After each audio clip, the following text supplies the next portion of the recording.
Assalamualaikum Ibu. Mohon izin masuk Ibu. Waalaikumsalam.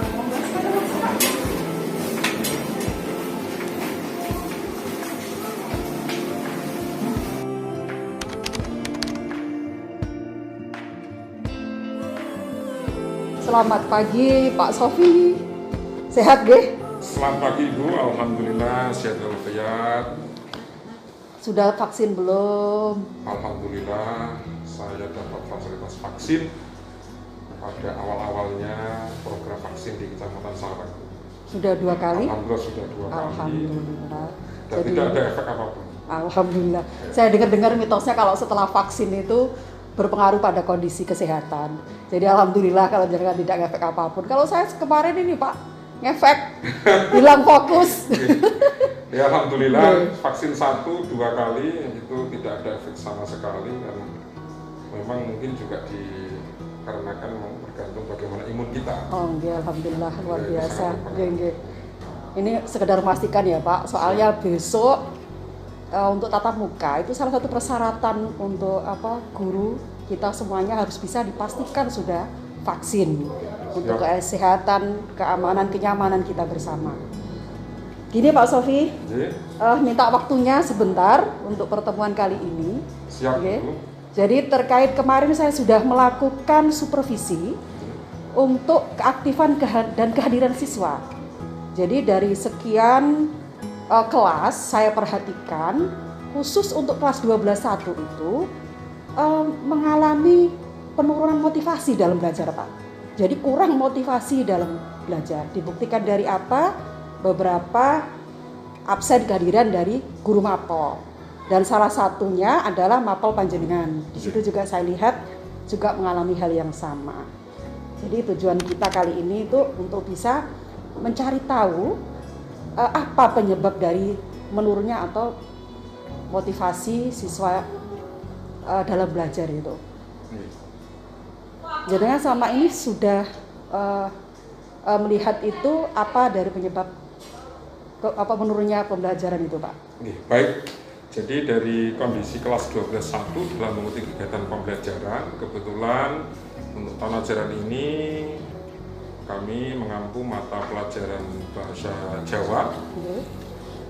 Yang pertama, kami melihat bagaimana motivasi anak itu dari indikator yang pertama adalah absensi, kehadiran.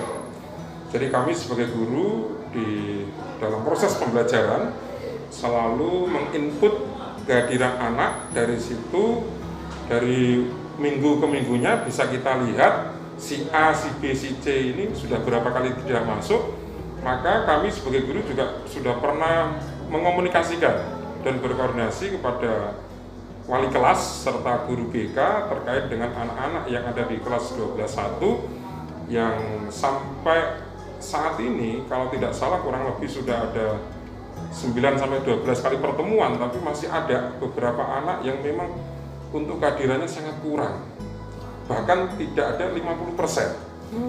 Nah, kemudian simpulan pertama yang kami analisis pertama yang kami ambil adalah dari kurangnya kehadiran anak di dalam kelas ini. Yang pertama mungkin karena pembelajaran ini ada blended learning ya, baik pembelajaran online maupun offline. Di mana pembelajaran online ini anak ada beberapa kendala. Yang pertama memang masih kita jumpai anak itu ada yang belum punya HP.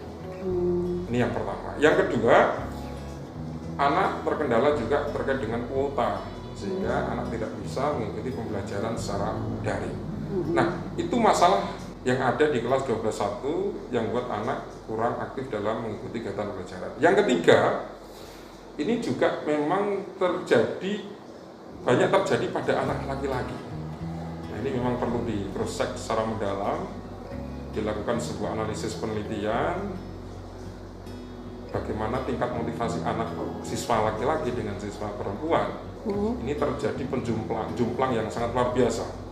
Jadi pertemuan setiap hari itu lebih banyak anak perempuan. Itu sudah pernah dicoba untuk mengidentifikasi penyebab itu apa? Nah, ini rata-rata mereka, karena jam kami adalah di jam pertama, permasalahan mereka adalah alasannya paling banyak adalah bangun kesiangan.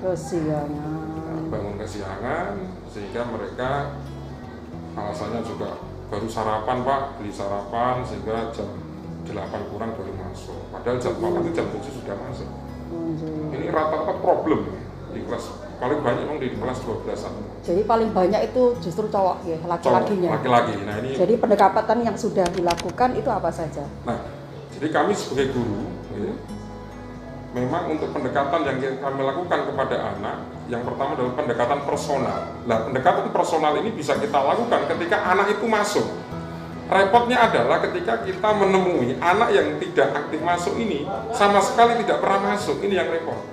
Sehingga kita tidak sebagai guru tidak bisa melakukan pendekatan personal dalam kegiatan pembelajaran. Maka solusinya kemarin kami sharingkan kepada wali kelas. Wali kelas bisa berkoordinasi dengan guru BK sehingga nanti bisa dilanjutkan dalam kegiatan home visit terkait dengan kondisi anak tersebut. Karena bukan ranah guru pelajaran kalau sampai nanti pada ranah ke home visitnya. Nah, memang benar Pak. Saya lihat juga itu problem yang hampir merata di masa pembelajaran daring. Nah ini alhamdulillah kebetulan ini terkait tadi kenapa kita harus vaksin. Sebentar lagi kita menghadapi pembelajaran tatap muka. Jadi mungkin jadi pendekatan itu bisa dicoba pendekatan personal nih. Nah itu insya Allah ini ya nanti ke depan ini kan masuk tatap muka. Jadi jenengan mencoba untuk pendekatan personal dan kemudian koordinasi dengan guru, BK dan wali. Ini nanti bisa dicoba. Kira-kira kalau pembelajaran tatap muka ini Bapak, bisa dilakukan pendekatan ini membutuhkan waktu berapa lama untuk bisa melihat hasilnya itu? Jadi paling tidak kalau saya mengusulkan sebagai guru mata pelajaran, pendekatan personal ini tidak bisa berjalan sendiri, bisa dikombinasi dengan bagaimana kerjasama koordinatif antara pihak sekolah nanti bisa dilakukan. Jadi guru kelas bisa bekerja sama dengan wali kelas atau guru BK untuk melakukan kerjasama koordinasi partisipatif dengan orang tua. Jadi bisa dikombin pendekatan personal oleh guru mata pelajaran, kemudian pendekatan koordinasi partisipatif dilakukan oleh wali kelas atau guru BK dengan orang tua. Sehingga siswa yang kita bidik, misal dalam kelas 12-1 ini, siswa cowok ada yang memang dalam mengikuti kegiatan pelajaran ini kurangnya luar biasa kan. Nah ini bisa kita setelah nanti dilakukan home visit oleh guru BK atau wali kelas, nanti bisa minta nomor telepon orang tua, sehingga dari nomor telepon ini nanti ketika jam pelajaran jam 7 mulai atau jam 7:15 siswa kok belum datang, ini sekolah melalui guru BK atau wali kelas bisa menghubungi orang tua. Ini langkah pertama untuk menanyakan, nah, anak ini jam saat ini belum ada di sekolah, ini posisinya di mana? Jangan-jangan anak itu dari rumah memang sudah pamit sekolah, ternyata tidak sampai sekolah. Atau jangan-jangan memang anak ini jam saat itu memang masih tidur di rumah, maka di situ bisa dilakukan kerjasama dengan orang tua. Maka tadi pendekatan personal itu kalau tidak dibarengi dengan pendekatan partisipatif dengan orang tua atau wali murid, saya rasa itu nanti jalannya kurang bisa berhasil dengan baik. Nah ini jenengan sudah bisa mencari identifikasi masalah tadi sudah ya, sudah mencari rencana aksi yang akan jenengan lakukan. Jadi pertama jenengan nanti akan bekerjasama dengan guru BK, wali kelas untuk pendekatan personal dan partisipatif itu kemudian.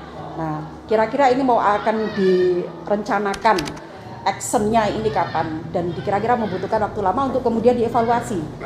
Jadi begini, minggu ini kan masa-masa PTS. Jadi minggu depan ini kita lihat. Jadi minggu depan sebagai evaluasi pertama, bagaimana nanti keaktifan anak-anak di kelas 12-1 ini setelah PTS, kita nanti lihat dari jam 7, kebetulan jam saya jam 7 sampai jam 8, nanti berapa siswa yang datang, kita petakan, berapa siswa yang terlambat, atau berapa siswa yang sama sekali yang tidak masuk pada jam saya itu. Nah dari situ nanti pemetaan awal itu, baru kita nanti bisa koordinasi. Kemudian koordinasi yang pertama adalah dari siswa yang tidak masuk itu, untuk minggu keduanya kita baru bisa merencanakan pendekatan personal. Pendekatan personal yang kita lakukan adalah masih sebatas guru mata pelajaran dulu. Nah ternyata kalau minggu kedua, ternyata anak yang bermasalah di minggu pertama tadi kok tidak masuk juga. Nah, ini berarti guru mata pelajaran sudah tidak pada ranahnya. Baru minta bantuan kepada wali kelas atau guru BK untuk melakukan pendekatan partisipatif dengan wali murid atau orang tua. Langkahnya seperti itu. Jadi mulai mau dilakukan setelah PTS ini ya? Siap. Nanti Pak Sofi, jadi kita catat itu, saya akan lihat perkembangannya, jangan coba. Jadi untuk berapa, kira-kira membutuhkan berapa hari atau berapa minggu, jangan bisa melihat evaluasinya itu. Jadi minggu pertama setelah PTS ini nanti adalah sebagai bahan identifikasi. Jadi kita identifikasi bagaimana keaktifan atau motivasi anak dalam mengikuti pembelajaran. Dari identifikasi itu maka akan didapatkan pemetaan, ya, pemetaan. Kemudian dari pemetaan itu nanti juga kita bisa melakukan bisa bertanya kepada teman-teman sekelas. Sekiranya mungkin ada yang rumahnya dekat dengan anak yang memang tidak masuk atau memang terlambat, ada permasalahan apa, itu termasuk pada bagian identifikasi.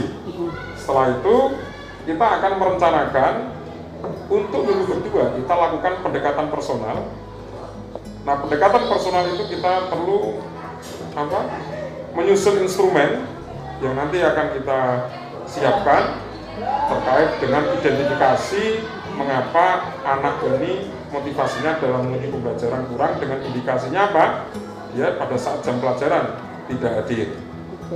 Nah, minggu ketiga itu baru hasil pemetaan kedua, ya, itu tidak lanjutnya dengan guru BK atau wali kelas. Karena ketika pendekatan personal itu problemnya di sini nih. Pendekatan personal itu problemnya adalah ketika siswa nggak hadir. Apa yang akan dilakukan pendekatan personalnya? Nah, maka di situ akan butuh kegiatan home visit untuk mengetahui seberapa jauh kondisi anak. Oke, Pak Sofi, saya kira rencana-rencana yang jenang sudah gambarkan gamblang itu saya kira cukup bagus. Kita akan coba itu. Seandainya nanti kalau evaluasi dan kemudian rencana tidak lanjutnya itu mengaruhi memiliki masalah baru, nanti bisa dilanjut supervisi lagi untuk evaluasi lagi. Dan hasilnya nanti kita bisa sharing ke kawan-kawan supaya melakukan hal yang sama. Atau mungkin dari kawan-kawan ini bisa kita dapatkan masukan. Terima kasih atas waktunya. Saya tunggu perkembangannya nanti laporannya, nggih. Siap. Tetap dijaga kesehatannya, Pak, nggih.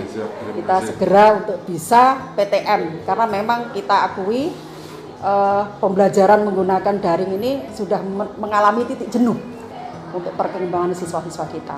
Jadi dengan pendekatan personal ini, partisipasi dengan guru-guru, semoga bisa membuat perkembangan lebih baik lagi. Makasih, Pak. Monggo kalau dilanjutkan aktivitas yang lain. Oke. Mohon pamit. Terima kasih dan demikian informasi yang bisa saya berikan.